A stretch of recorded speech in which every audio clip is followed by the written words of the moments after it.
Hey everybody, welcome into College Football Now by Chat Sports. I'm Harrison Graham, and on today's show, we're going to take a look at 10 candidates to replace Jeff Brohm at Purdue because he has left for his alma mater, Louisville. Who will take the Purdue head coaching job? Who will they focus on in their search? We got 10 candidates that we believe could make some sense for the Boilermakers. Now, Jeff Brohm had a nice tenure at Purdue. It certainly was a little up and down there for a while. Purdue's a tough job, but, last year was able to go 9-4. This year, 8-5, got to the Big Ten title game and was pretty competitive, I would say, with Michigan before the Wolverines pulled away in the fourth quarter, but they hung around in that one. And they've got a little bit momentum as a program, which is why I believe this is a critical hire for Purdue. They've got to get this right if they want to keep that momentum up, because Big Ten West, we'll see if they keep divisions long term with USC, UCLA coming in, etc. But it's a winnable division. I mean, it really is. It's wide open right now. So if you're Purdue,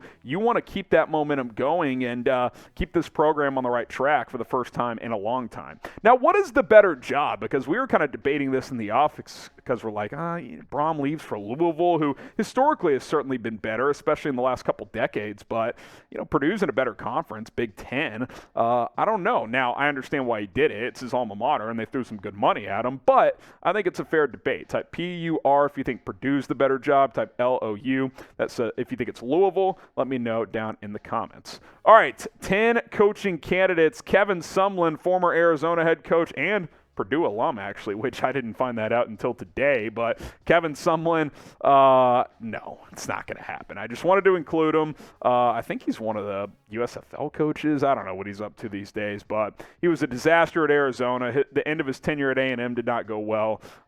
If he's going to be a head coach again, he's going to have to be an assistant somewhere and work his way back up, in my opinion. At number 9, Dino Babers, who's a little bit older. He's in his 60s now, but has done a nice job at Syracuse. They kind of faltered down the stretch this year, but still won 7 games, has them bowling again, and Syracuse is a very hard job. It's not a school that invests a lot into football. Also, Babers has connections to Purdue. He was the wide receiver coach there in the early 90s, so he knows what that program is all about. I wouldn't have him at the top of my list, but I think he could be a coach to keep an eye on here.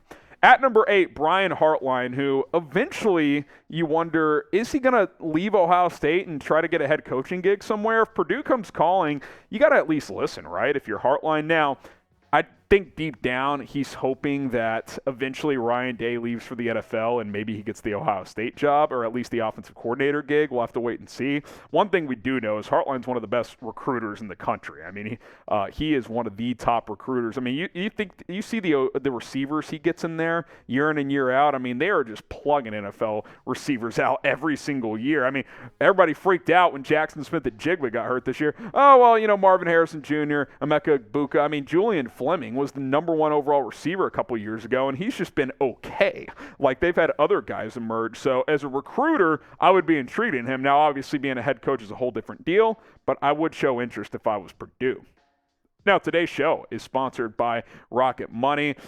Don't waste money on a bad hire. If you're Purdue, get a good hire and also save money for you regular folks out there, not college football coaching candidates, with Rocket Money, because you may not have known this, but you're probably wasting money on subscriptions. 80% of Americans have subscriptions that they forgot about. I'm a good example of that. I checked my bank statement just last week and got charged for Xbox Live for another 3 months, and I was like, Xbox Live? I haven't played that in 3 years, and I had it on auto pay, and I've probably lost a couple $100 in recent years. So don't let that happen to you. As Rocket Money makes it very easy for you to cancel your subscriptions. Download the app by going to rocketmoney.com/NFL Daily. When you sign up with your email, all your subscriptions will be on your screen, and they'll take care of canceling any unwanted subscriptions. You click cancel next to Netflix or to Hulu or whatever, they'll cancel it for you. They will reach out to the company and take care of that, because there's nothing worse than trying to contact Spotify or somebody and be like, hey, I want to cancel, because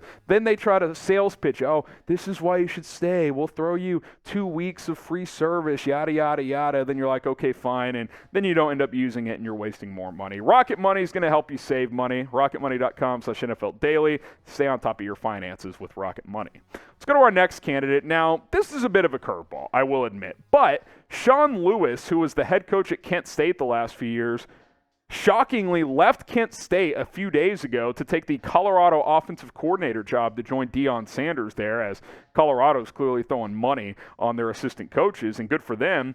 But if you're Sean Lewis, you coached at Kent State, regionally that makes sense. If Purdue is interested in you being their head coach, which he's been generating some Power 5 head coaching buzz, I think you got to consider that. Now, maybe it would rub, people the wrong way in the industry, but surely they would understand, as he just left a head coaching job to be an OC at Colorado. If Purdue comes calling and offers you the job, you can't turn that down. So we'll see. I don't know if that contract has been signed and sealed in Boulder yet, but if not, or if there's a way out of it and Purdue's interested, I think that could be a potential fit.